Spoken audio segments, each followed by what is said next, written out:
And when you do this, not too fast. Just like when you do Tai Chi, it has to be slow and steady.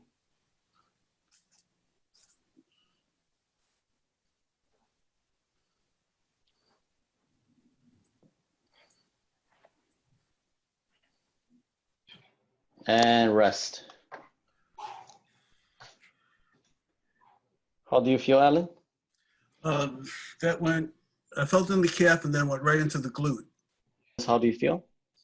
Yeah, mine's arc and went all the way up to my hamstrings. Hamstrings were maybe about a 6. Okay. The hamstrings were really killing me. Okay. Good. All right. We're going to. How's it going, Alan? Well, I feel like a lot clearer in my glutes than I did when, before the session.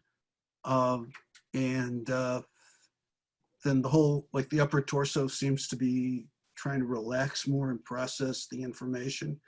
Okay. Very good.